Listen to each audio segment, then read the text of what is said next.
Hello बच्चों, chapter 3 और 3 अध्याय में तुम्हें पहले नंबर इस चतुर्भुज को समझना पड़ेगा कि चतुर्भुज कितने प्रकार के होते हैं, कैसे कैसे होते हैं, इस प्रकार से। ठीक, तो मैंने इसमें पहले से लिख के रखे हूँ, आपको यही बता रहा हूँ। समझो क्या कह रहे हैं। चतुर्भुज चार भुजाओं वाली आकृति को क्या कहते हैं? चतुर्भुज कहते हैं। मतलब कि चार भुजाएं रहें जिसमें, उसे क्या कहते हैं? चतुर्भुज कहते हैं। जैसे अतः ए बी सी डी क्या है? ए बी सी डी एक क्या है? चतुर्भुज है। ठीक, इस चतुर्भुज के गुण, तो चतुर्भुज में आमने सामने की भुजाएं कैसी होती हैं? बराबर होती हैं। जे आमने सामने की जो भुजाएं होती हैं वे क्या होती हैं? बराबर होती हैं। अर्थात ए डी बराबर बी सी और ए बी बराबर सी डी। राइट, इसके बाद इसके विकर्ण भी बराबर होते हैं, मतलब कि विकर्ण जे कहलाती हैं। ठीक है, तो ए सी बराबर बी डी। ठीक, आगे फिर क्या कह रहे हैं कि चतुर्भुज में चार कोण होते हैं, जो हर एक कोण 90 का होता है। मतलब कि जो प्रत्येक कोण दर्शाता है, यहाँ कोण बनेगा जो भी, वो कितने का होगा? 90 का होगा। ठीक, जो कोण, हर एक कोण कितने के होंगे? 90 के होंगे। ठीक, आगे चतुर्भुज के चारों कोणों का योग कितना होता है? 360 होता है। मतलब कि चारों कोणों को जोड़ा जाए तो 300। अब चतुर्भुज के बारे में प्रकार पढ़ते हैं। तो देखो, जे है समांतर चतुर्भुज, तो जिसमें सम्मुख भुजाएं समान हो उसे ही समांतर चतुर्भुज कहते हैं। मतलब आमने सामने की जो भुजाएं हैं जे समान हो जबकि कोण अलग अलग हो, तो उसी को क्या कहते हैं? समांतर चतुर्भुज कहते हैं। ठीक है, इसके बाद अगला गुण क्या है इसके समांतर चतुर्भुज के? तो यदि ए डी बराबर होता है बी सी, ए से डी बराबर होगा सी डी, सॉरी ए से डी बराबर होगा बी सी। ठीक है, और सी से डी बराबर होगा ए बी। ठीक है, जानकारी है। ये क्या कहलाती है? सम्मुख भुजाएं कहलाती हैं। ठीक है, जो कि सम्मुख कोण कौन से होते हैं? तो जे इसके बराबर है, वो जे कोण इसके बराबर है, ये तुम्हारा सम्मुख कोण कहलाएगा। ठीक, अर्थात ए सी के बराबर, डी बी के बराबर। ठीक है, इसके बाद विकर्ण एक दूसरे के समान होते हैं। मतलब ए सी बराबर बी डी, विकर्ण तो हमेशा दोनों के ही बराबर जाएंगे। इसके बाद समचतुर्भुज के बारे में, जिसमें चारों भुजाओं की माप बराबर हो उसे समचतुर्भुज कहते हैं। मतलब कि चारों भुजाएं क्या दिखे? एक सी दिखें। ठीक, उसी को क्या कहते हैं? समचतुर्भुज कहते हैं। अर्थात कहने का तात्पर्य इनका, इनके गुण लिखे हुए हैं, इसमें समांतर चतुर्भुज जैसा ही गुण होते हैं। मतलब समांतर चतुर्भुज में जो गुण होते हैं, जे कोण क्या होते हैं? सम्मुख कोण होते हैं, और जे भुजाएं क्या होती हैं? सम्मुख भुजाएं होती हैं। विकर्ण दोनों बराबर होते हैं, पर ये कह रहा है कि इसके विकर्ण परस्पर लंब समद्विभाजक होते हैं। मतलब ए से सी किसको लंब कर रहा है? ओ से डी पर लंब कर रहा है। ओ से डी कह लो या ओ से बी कह लो। ठीक, इस पर क्या कर रहा है? लंब डाल रहा है। ठीक, उम्मीद है यहाँ तक समझ में आ गया होगा। चलो आगे, आयत। तो आयत क्या कहता है? वह चतुर्भुज जिसमें सभी कोण की माप समान हो उसे क्या कहते हैं? आयत कहते हैं। मतलब इसने ये कहा है कि जिनमें सभी कोण की माप क्या रहे? प्रत्येक की बराबर बराबर रहे, तो ही वे क्या कहलाएंगे? आयत कहलाएंगे। मतलब 90 जी 90 जी 90 जी 90 जी, तो क्या हो गया? 90 90 का आया तो एक 360 हो जाएगा, जो कि आयत है। ठीक है, इसके गुण, इसमें समांतर चतुर्भुज जैसे ही गुण होते हैं। ठीक, एक चीज तो समझ में आ गई, प्रत्येक कोण समकोण होता है। प्रत्येक कोण मतलब कि 90 का दर्शाता है। इनके विकर्ण बराबर होते हैं। आमने सामने के जो विकर्ण निकालेंगे, यहाँ से यहाँ और यहाँ से यहाँ, ये क्या होते हैं? समान होते हैं। ठीक है, इसके बाद वर्ग क्या कहता है? वह आयत जिसमें सभी भुजाएं कैसी हो? समान हो, उसे वर्ग कहते हैं। सभी भुजाएं एक दूसरे के इक्वल आ जाएं तो ये तुम्हारी क्या है? वर्ग है। यह एक समांतर चतुर्भुज समचतुर्भुज जैसे ही गुण रखता है। प्रत्येक वर्ग समचतुर्भुज होता है, मतलब कि हर एक वर्ग समचतुर्भुज माना जाता है। ठीक है, इसके बाद अगला आगे समझो। तो कोण क्या कहलाता है? कोण कहलाता है वे कोण जो दो भुजाओं को मिलाकर बनते हैं। मतलब एक भुजा जा है, एक भुजा जा है, जिसे इनके बीच जो बनेगा वो क्या कहलाएगा? कोण कहलाएगा। ठीक, इसके बाद आगे क्या लिखा है? सम्मुख कोण का कौन कहलाते हैं? ऐसे कोण जो आमने सामने बराबर हो, मतलब कि जैसे जे कोण इसके बराबर हो, जे कोण इसके बराबर हो, जे तुम्हारा क्या कहलाएगा? सम्मुख कोण कहलाएगा। ठीक, इसके बाद एकांतर भुजा एकांतर कोण, तो वे कोण जो एक दूसरे को क्या हो? बराबर हो। जैसे यहाँ का कोण, इस साइड का इतना कोण किसके बराबर है? दूसरी साइड के इतने के बराबर है। जैसे यहाँ से लेके इतना कोण ये किसके बराबर है? ऐसे इस साइड के बराबर है। ठीक है। असन्न कोण क्या कहलाता है? वे कोण जो दो कोण को योग 180 देता है, मतलब कि जो कोण और जो कोण दो ही कोण जोड़ देंगे तो कितने बनेंगे? 180 बनेंगे, मतलब x + y बराबर 180। राइट, आगे फिर शीर्ष सम्मुख कोण, समझो शीर्ष सम्मुख कोण क्या कहलाते हैं? ऐसे में होते हैं, मतलब कि इसके आसपास की। ठीक है, तो ऐसे कोण जो समांतर भुजाओं के मिलाकर बने होते हैं, मतलब कि ये क्या है? दोनों विकर्ण समान रहते हैं, इसकी साइड का जे समान हो, इसके साइड का जे समान है, जो कि सम्मुख कोण कहलाएंगे। ठीक है, इसके बाद बाह्य कोणों का योग हमेशा कितना होता है? 360 ही होता है। इसके बाद बाह्य कोणों की माप वो भी हमेशा 360 बटे भुजाओं की संख्या। इसके बाद भुजाओं की संख्या, इसका फॉर्मूला होता है 360 बटे बाह्य कोण। राइट, अब चलते हैं अपनी प्रश्नावली की ओर। तो प्रश्नावली क्या कहती है? देखो,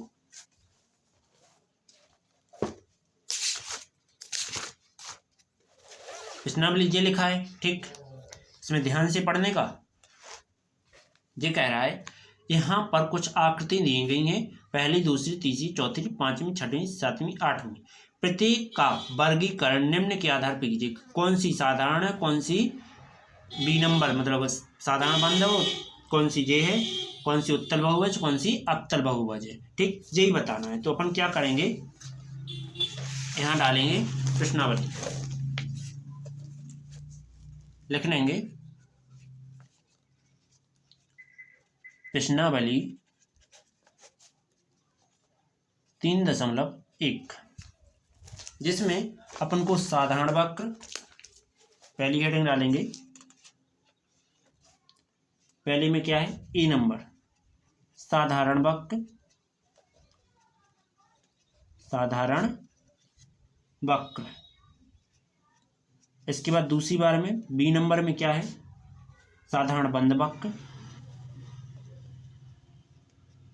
बंद वक्र। सी नंबर में क्या है? बहुभुज। डी नंबर में क्या है? उत्तल बहुभुज।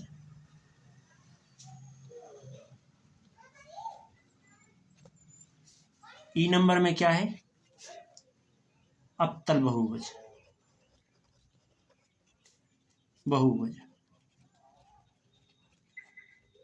तो समझने का, देखो साधारण वाक्य कौन कौन से कहलाते हैं? साधारण वाक्य कौन सा है? देखो ए नंबर। तो पहले मैं बता देता हूँ कौन कौन से साधारण वाक्य है। तो देखो, पहला साधारण वाक्य है। ठीक है, इसके बाद क्या दूसरा है? तो दूसरे में भुजाएं हैं, जो कि दूसरा भी है। ठीक है, इसके बाद तीसरा नहीं है, चौथा है, नहीं है, चौथा भी नहीं है। क्यों? इसमें भुजाएं तो दिख रही हैं, पर जी आड़ी टेढ़ी है, कौन जाना से जाना बना है। ठीक है, इसके बाद पांचवा साधारण बंद वाक्य है। ठीक है, टोटल बंद होना चाहिए, जहां से स्टार्ट हो वहीं पहुंच जाएं। इसके बाद छठवां है, तो छठवां बंद वाक्य है। ठीक, और सातवां है, सातवां भी तुम्हारा साधारण वाक्य है, लेकिन ये साधारण वाक्य नहीं है। तो अब लिख देते हैं हम यहाँ। ये देखो, पहला तुम्हारा था, इसके बाद दूसरा था, इसके बाद तीसरा, चौथा नहीं था, पांचवा था, इसके बाद छठवां था और सातवां था। इसके बाद बंद वक्र जो टोटली बंद हो। ठीक है, तो तुम्हें दिखाई तो देखो पूरे दे रहे, लेकिन बंद कौन कौन से हैं? ये टोटल बंद है, एक हो गया, ये बंद है, दो हो गया, ये डबल टाइम है, जो बंद तो हो रहा है पर ये इस साइड से खुला है, पोंगा टाइप का है। ठीक है, इसके बाद ये तो हो नहीं रहा है। इसके बाद यहाँ से देखा जाए तो ये भी तुम्हारा क्या है? यहाँ से बीच से खुला हुआ है। इसके बाद यहाँ देखो, इसमें कहीं खुला हुआ है? नहीं खुला हुआ है। ये भी कहीं से खुला हुआ है? नहीं खुला, ये भी नहीं खुला। तो जो पहले के आंसर है वही दूसरे के हैं। ठीक है, तो क्या है? देखो, पहला है,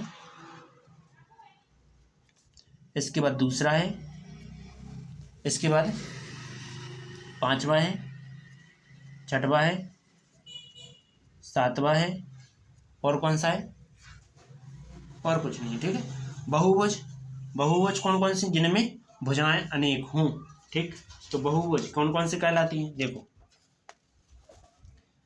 पहला तुम्हारा बहुभुज है, दूसरे में भुजाएं दिखाई दे रही, और चौथे में बहुभुज भुजाएं दिखाई दे रही, और तो किसी में नहीं है भुजाएं, भुजाएं कहलाती हैं जी, ठीक। जी भुजाएं हैं, तो जी क्या है, भुजाएं हैं, इसमें भी जी भुजाएं हैं, ठीक है। तो इसमें 4 भुजाएं, इसमें 4 भुजाएं, इसमें 5 भुजाएं, तो ये बहुभुज है, ठीक।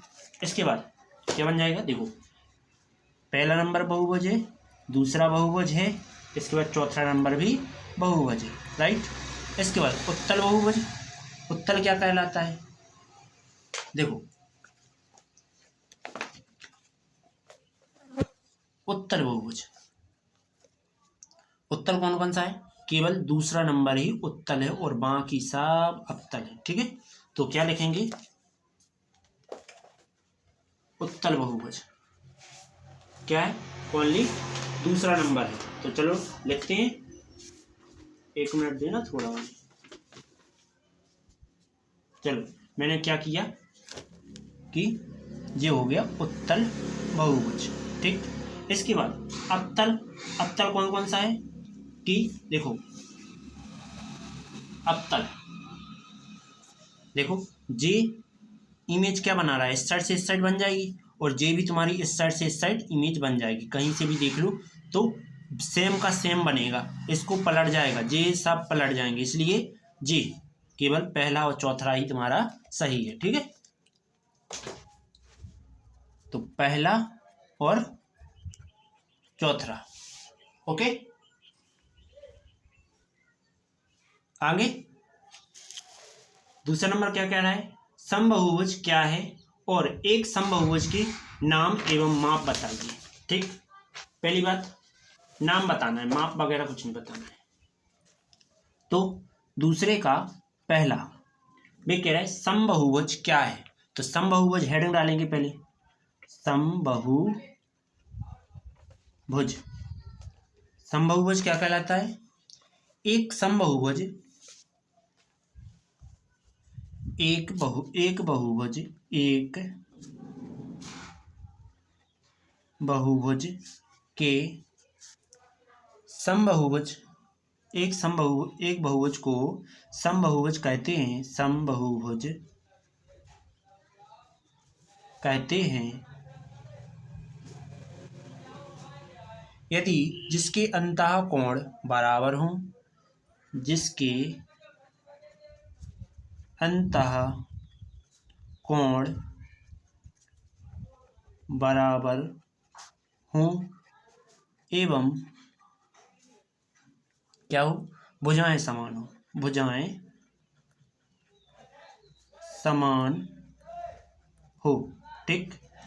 ये कहलाएगा तुम्हारा समबहुभुज। तो अब चलते हैं पहले नंबर की ओर, वो कह रहा है 3 भुजाएं, 3 भुजाएं, तो 3 भुजाओं वाला क्या होता है, त्रिभुज होता है, क्या होता है, त्रिभुज, त्रिभुज, ठीक है। इसके बाद वो दूसरे नंबर में कह रहा है 4 भुजाएं, 4 भुजाएं, तो 4 भुजाओं वाला क्या होता है, चतुर्भुज होता है, ठीक। क्या है, चतुर्भुज, चतुर्भुज।